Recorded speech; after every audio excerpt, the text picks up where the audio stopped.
name's Charlie Stott, and I'm from UCL Buddhist Society. Before we begin, I'd like to say a few words about UCL and to establish some house rules for the evening.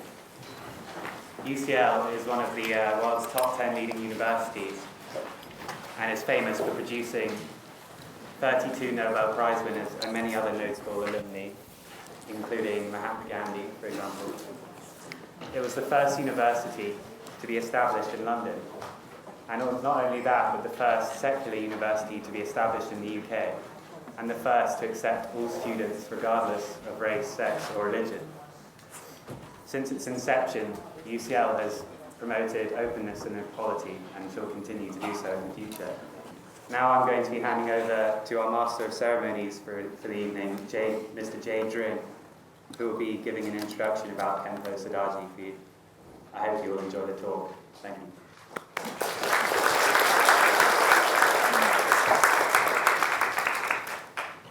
Very good evening, everybody, and thank you very much for coming along tonight.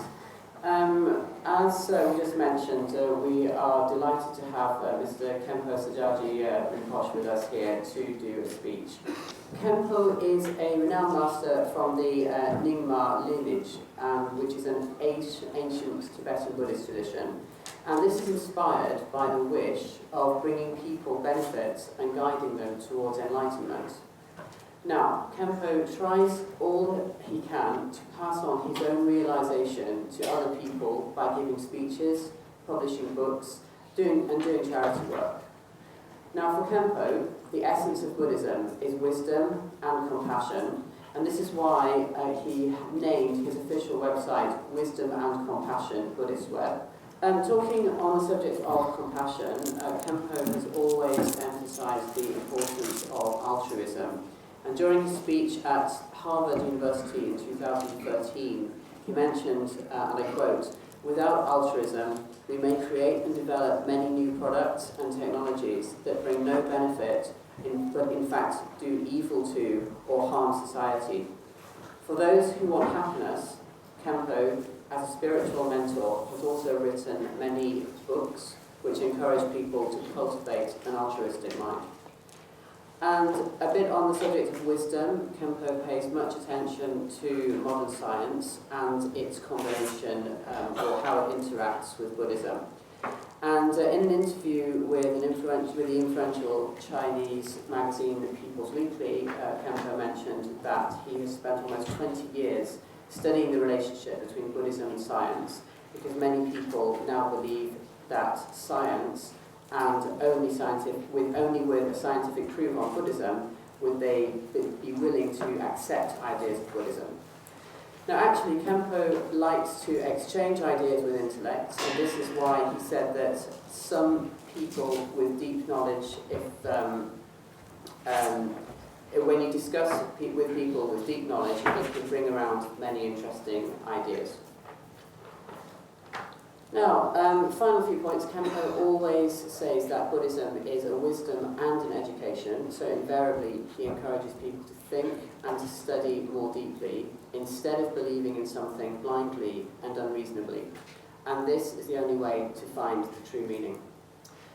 Tonight's lecture will be on the Buddhist viewpoint on creationism and evolutionism, these two theories which are frequently debated between followers of all religions. So I'm sure that every one of us here will be excited to understand Khenpo's take on this hot subject.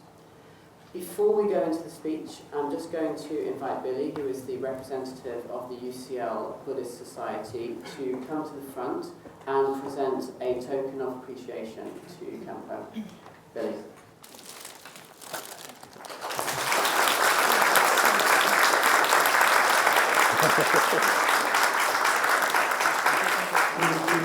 Another round of applause as I hand the microphone over to Khenpo Sodargye Rinpoche.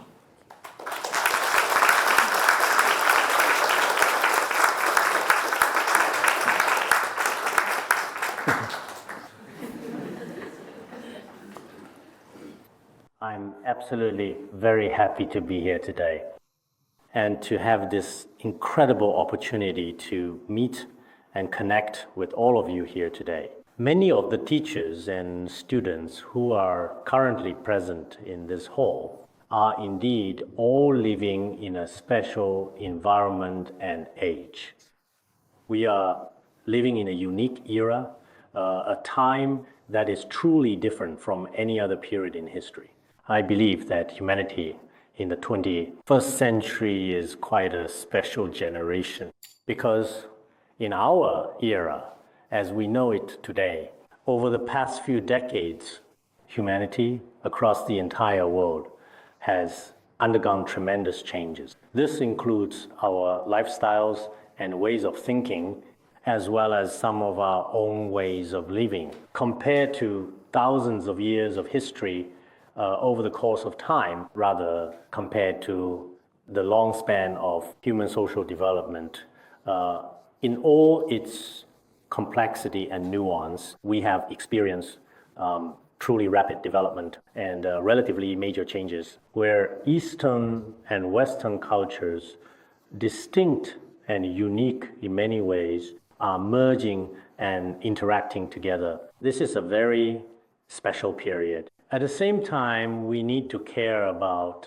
the religious thoughts of ancient cultures and also truly value the importance of modern scientific knowledge and technology in our lives. Moreover, we should also consider the future of each individual as well as the future of all humanity. For many of us in today's world, what truly matters even more is that we are all focused on matters concerning our families, our lives, work, earning money, as well as planning for our own survival in the future or our further goals, development, success, and so on. If we truly care about these important things, as we often say, there will be a considerable and significant conflict or some occasional clashes of ideas. That is to say, our ancient religious thoughts, when compared with the development of modern civilization, many people believe that there are many areas of conflict and contradiction. Especially many of us believe that there are also different perspectives between the concepts of creationism and evolution. Most of you present here should be quite familiar with creationism, which primarily base their interpretations and understand on the Bible as the source and some classical literature to judge and find the origin of our world. They believe that our world was originally created by a creator such as Allah or God. He deliberately created the world. Later, at that moment, Charles Darwin published the renowned biology writing that changed everything on the origin of species. It was precisely with this as the beginning. In other words, that many people gradually ceased to acknowledge the existence of a creator, which was remarkable. Moreover, the entire existence or worldview of humanity also began to differ from previous religious doctrines. In fact, some people hold opinions that these two viewpoints can be completely integrated, while others think they are like water and fire, mutually incompatible.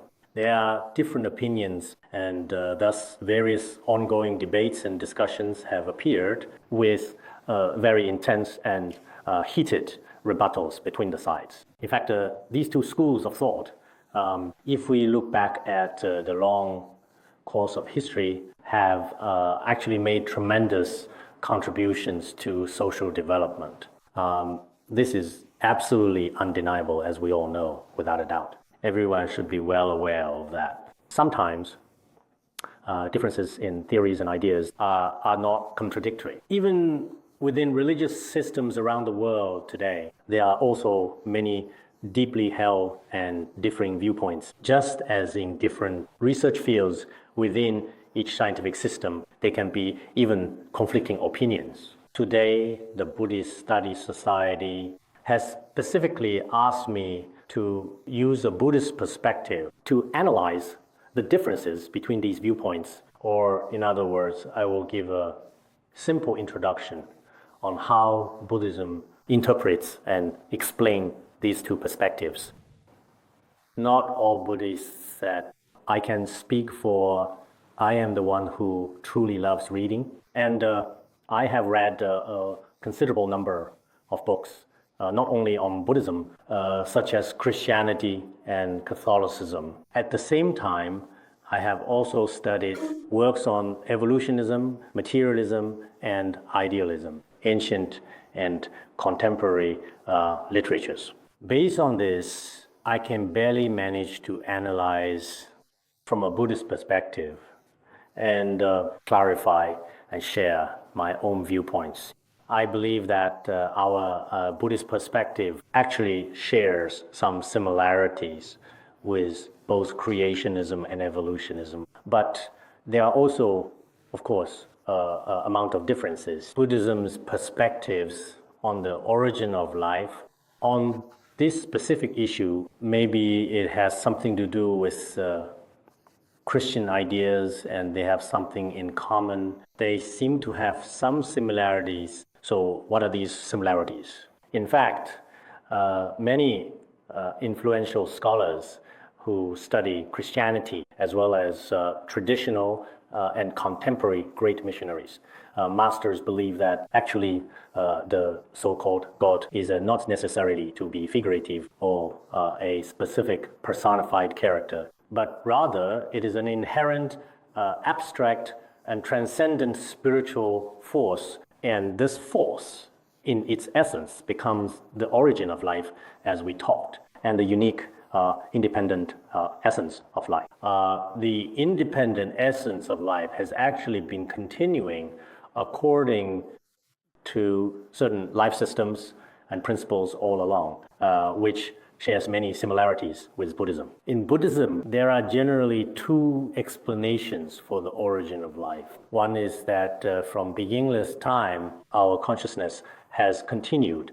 up to now. Before get liberated, it will continue indefinitely, which is one theory. The other is that humanity's original life actually can be called the most primordial, luminous mind nature. And the luminous mind nature has a beginning, but is not created by anyone from that time.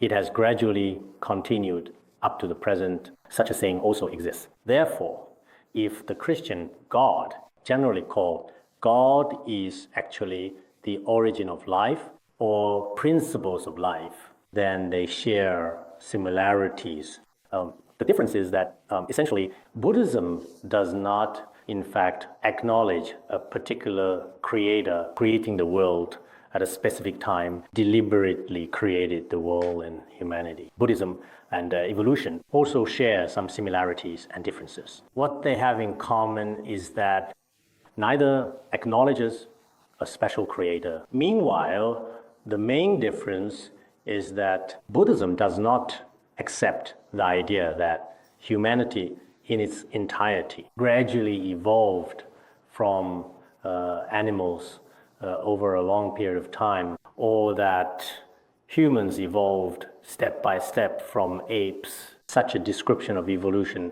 does not exist in Buddhism. We all know that, generally speaking, the viewpoint of creationism holds that at the very beginning, all living beings, whether humans, insects or birds, had a starting point and were made by God. Each species has a life system that continues to evolve. According to evolutionary theory, in the beginning, there was a primitive life form that gradually became single-celled organisms, which further slowly developed into the wide range of forms of life we see in the world. In other words, gradually, such a single cell became many animals and humans, including various plants and so on. So according to their view, many things have a very specific and unique origin from which the entire world, humans and animals came into being, including our external world. The Buddhist primary view is that our origin relies on a form of dependent arising, which mainly includes both causes and conditions. In Buddhism, we talk about the entirety of human beings consisting of two components, physical part and consciousness part. The physical part depends on certain external causes and conditions which are formed by a combination of primary causes and supporting conditions. Take a tree as an example.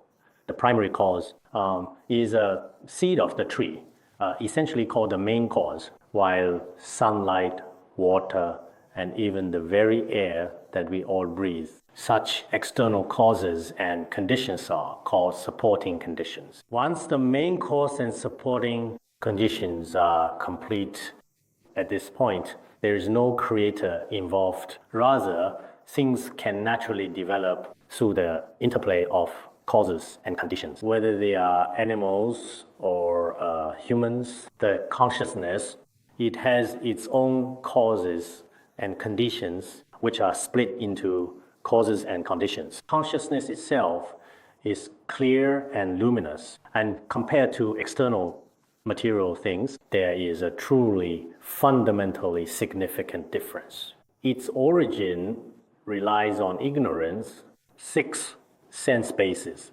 contact, feeling, craving, grasping, birth, aging, and death, and so on. The 12 causes and conditions, when the external conditions for these 12 links are complete, the mind of each sentient being can arise independently and continue to cycle without end. The consciousness that we each possess, although it has no inherent other power, as long as causes and conditions are present, it can become the consciousness of an animal, or it can become the consciousness of humans. When becoming human, one may be born wealthy and noble in this life, but in the next life could become poor. Consciousness cycles endlessly in this manner. People today are always absorbed in researching various external things.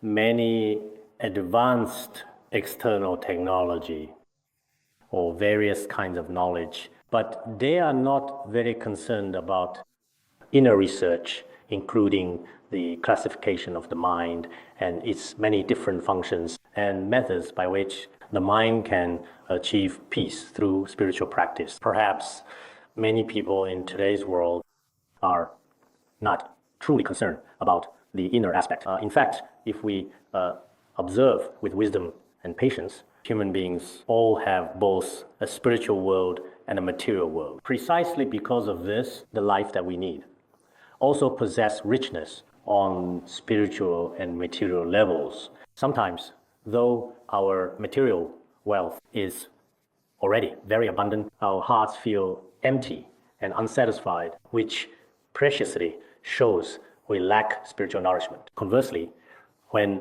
our spiritual wealth is rich and abundant, for example, you might have a sense of contentment. You may indeed have faith. You may possess compassion, a sense of equality, and so on. Such abundant, wealthy inner hearts. At such times, even without a house or car, even wearing tattered clothes, the outfit are not very nice, tattered and worn, your heart can still be filled with happiness and sunshine. This also shows that our spiritual wealth sometimes plays the primary role, which even surpassing material wealth. Just now, when we were discussing in the Buddhist Studies Society, we mentioned that a book on Buddhism and evolution was written 20 years ago. And the book's writer said nowadays, although evolution theory is a major scientific discovery, but our attention to and scientific research on the inner mind, as well as the consideration on our inner world, is relatively less. I personally feel a very strong resonance with this viewpoint. From more than 10 years until now, I have been seeking out scientists from a range of different fields and backgrounds. At the same time, I have also come to understand researchers from all levels of society, including some scholars in anthropology and in the fields of physical and chemistry and so on. During the discussion with them, I found most of their research funding, grants, time as well as energy were devoted to various aspects of the material world. The research on external world has become a main focus of their studies. Logically speaking, in science community, for example, biologists, neuroscientists, and some of today's psychologists should comprehensively study on the source of consciousness and whether consciousness exists independently. However, the neuroscientists I often encounter only focus the research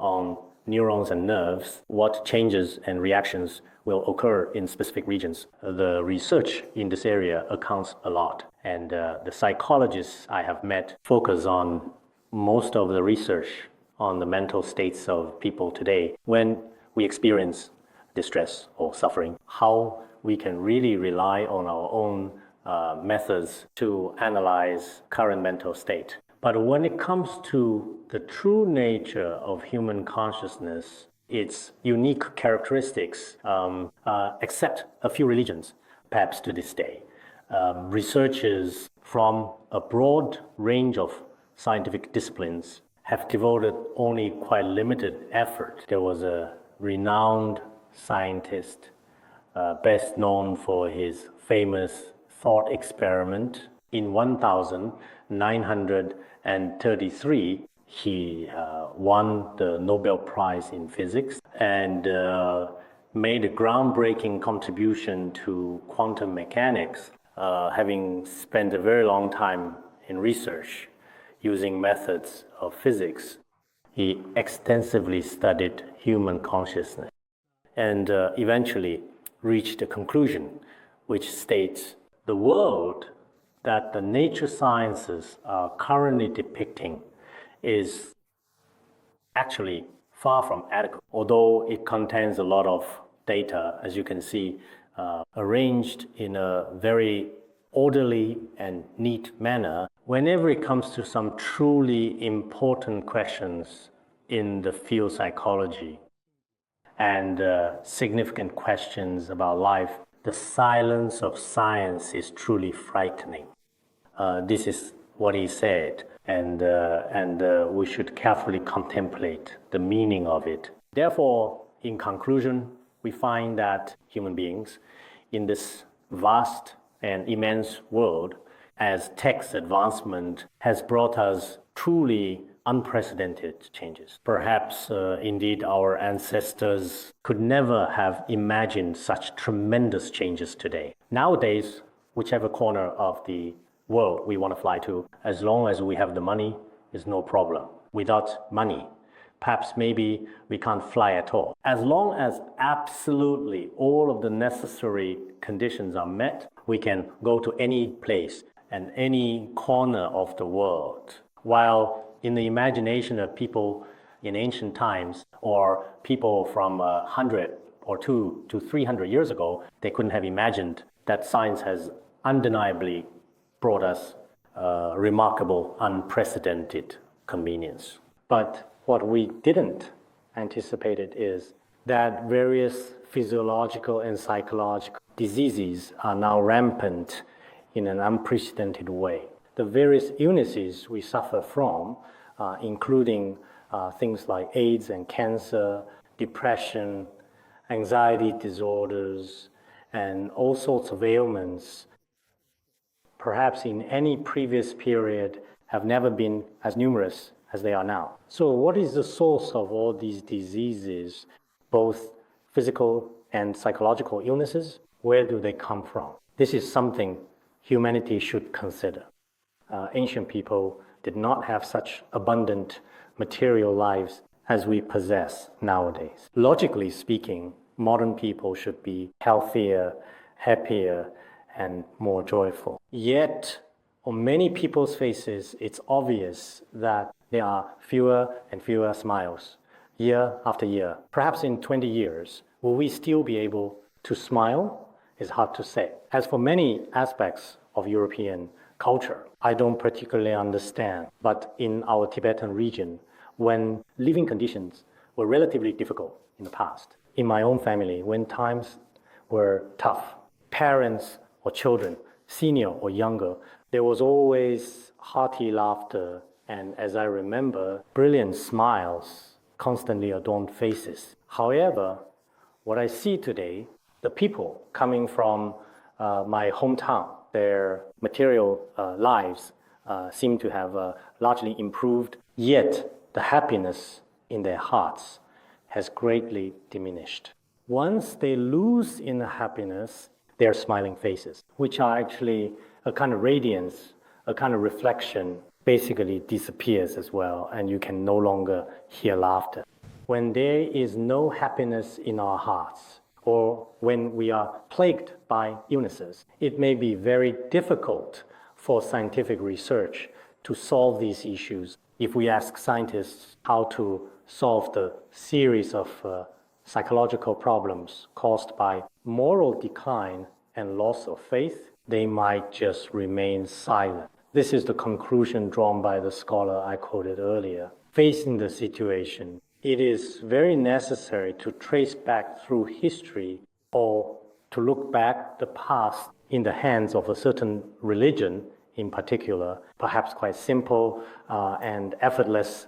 We can solve many of our psychological problems. After all, the mind has its own unique and particular set of solutions. Erwin Schrödinger, who we mentioned earlier, in one of his books on physical research, said this: our life has a starting point, but consciousness is different because consciousness exists independently, not relying on any material substance, nor is it created by anything else. So this statement is worthy contemplating by many scholars. There are various and distinct life systems that exist in our world. Buddhist treatises, such as the Abhidharmakosha, according to relevant texts, explains that each life stage is truly different. However, consciousness itself has a very long-term continuity within its own system. We have always had many perplexities. Why are some people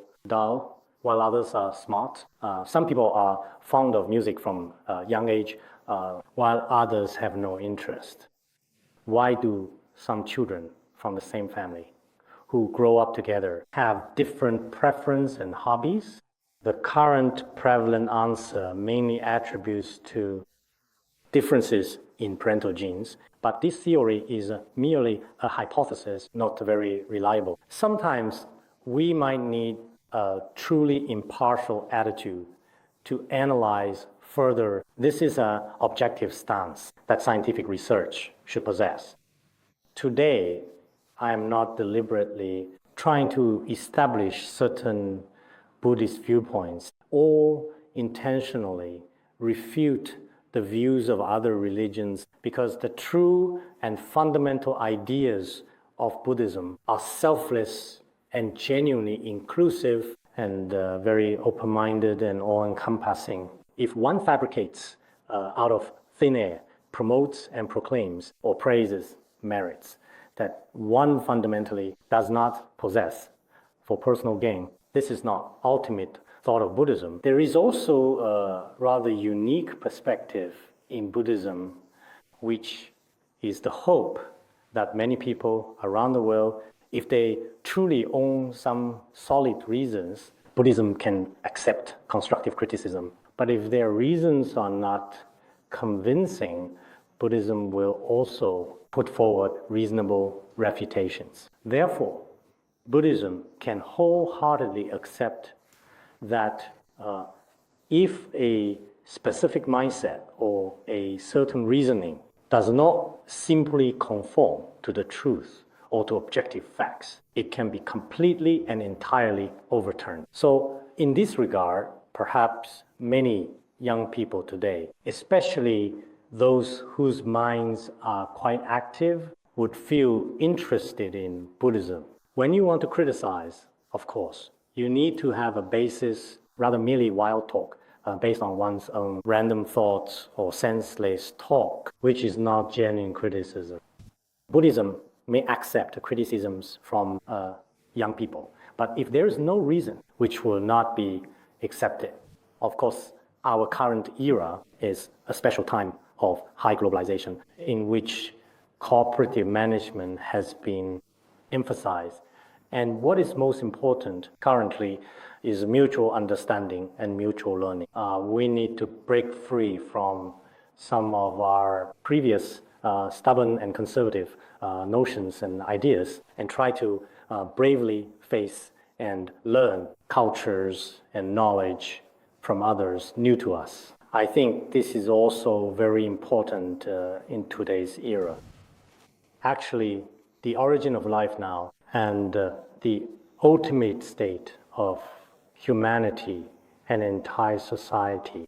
As a researcher, one can be concerned about these things, but for most people in general, the key question should be how we can avoid suffering and attain happiness, which is absolutely very crucial. In Buddhism, in the Sutra of the parable of the arrow, a young man asked the Buddha the beginning and ultimate end of the universe and others, in total, 14 questions. The Buddha refused to answer these questions, but he used an example to inspire him. The sutra used a metaphor. For example, if someone is hit by an arrow, they should certainly choose to pull out the arrow and treat the person rather than analyzing where the arrow came from or its quality, and so on. So according to this scripture, for many of us today in particular, what we should be most concerned with now is how to resolve various psychological problems, how to obtain liberation from suffering, and how we can attain happiness in the future. This might be the most important thing for us. In Buddhism, the Avatamsaka Sutra says that our world and countless other worlds, including the origin of our world, was countless tens of thousands of years ago. These things have already gone beyond our limits of thinking and imagination. So sometimes I also think a large number of scientists who are racking their brains, thinking hard, using all kinds of archaeology, speculation, and hypotheses. It seems exhausting, but still they haven't reached any particularly reliable conclusions. And many issues that everyone keeps debating are often based merely on some assumptions. These are constantly being overturned, and new ones keep emerging. This is the situation. Sometimes, perhaps in certain specific fields, things may have gone beyond our consciousness. So, as we continue to reflect on the theories of divine creation and evolution that we have been discussing today, many people also believe that these viewpoints are not in conflict. For example, the current Pope in Rome, who resides in Vatican City in October 2014, as I recall, he also made such statements at the Pontifical Academy of Sciences, addressing the assembled audience about the relationship between faith and scientific, that the Catholic doctrine of divine creation is not in conflict with the theory of evolution. Moreover, he also does not believe that God created the world in the manner of a magician. He did not acknowledge it in that way and believe that these two viewpoints are not only not contradictory, but share a similar way of explanation.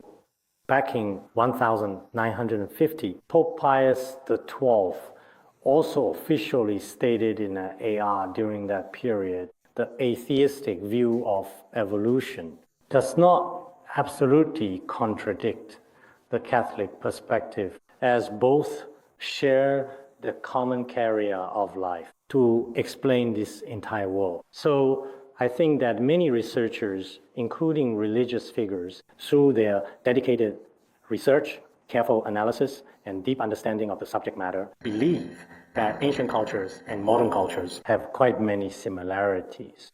Although the two differ somewhat in their textual expressions, these differences can be reasonably harmonious.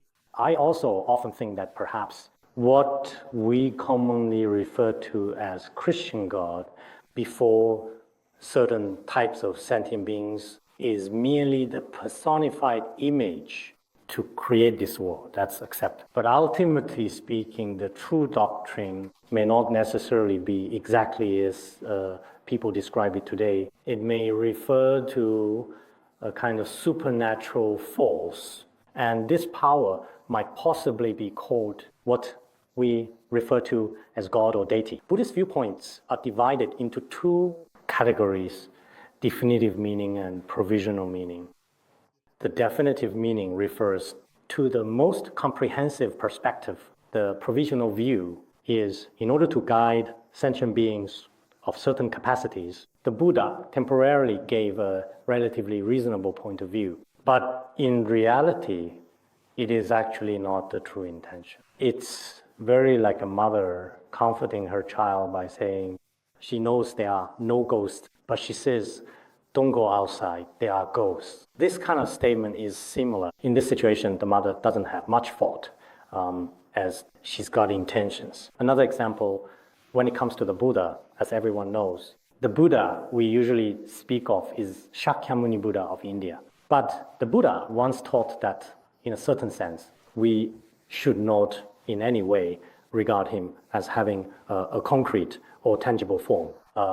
A passage in the Diamond Sutra: if anyone sees me in form or seeks me in sound, he treads the heterodox path and cannot see the Tathagata.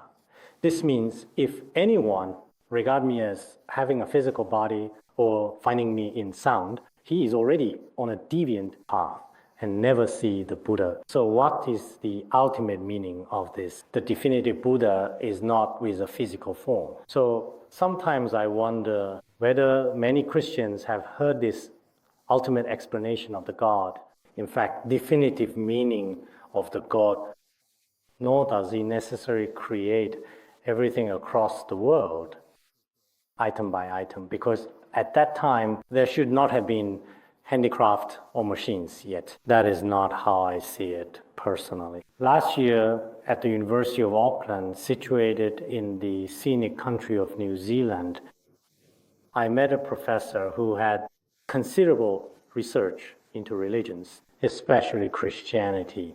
He believed that what is truly called God is indeed a kind of love. At the time, I said, from another perspective in our Buddhism, there is also a saying that the heart of great compassion can also be called Buddha. So in a certain sense, maybe it is very necessary for people in religious community to have dialogues with scientists, and communication with each other is quite meaningful. In the past, there was once a historian in Britain, Dr. Arnold J. Toynbee, who once said in a speech to his audience during an important event that in the future, perhaps looking back 1,000 years from now, what will be considered the greatest thing in the 20th century? He said, it probably won't be communism, nor will it by any means be liberalism. If there is such a greatest thing that occurred in the 20th century, it would be the interaction between Buddhist and Christian civilizations. This should become one of the most important links in human history. So I think it is very necessary for us to maintain open and inclusive attitude in the future to understand and respect each other. At the same time, we should also consider the common interests of humanity as a whole in the future, and each of us should contribute our own warmth and light. Finally, I heard that University of London, on one hand, greatly reverse scientific and technological research, also has many young people who specifically study Buddhism and practice meditation. I'd share a quote from University of Science and Technology of China's former president who worked there for 8 years. I quoted this elsewhere several times. In fact, this president, Professor Zhu Jingxi, I have also had some conversations with him. One of his notable remarks, which is worthy for everyone present here to reflect on, what exactly did he say? What I can recall is that he said, when scientists painstakingly climb to the top of the mountain, Buddhist masters have already been waiting there for a long time. In other words, when scientists work so hard to reach the top of the mountain, Buddhist thought from over 2,500 years ago has been waiting there. If this quote was said by a Buddhist wearing monastic robes like me, many of you might think it is possible that because you are a Buddhist, that's why you would say this. But as for him, a lifelong scientist, why would he say this? I was curious, specifically asked him, I said, why did you say this? Can you tell me what motivates you? Is this your genuine belief, or is there another reason?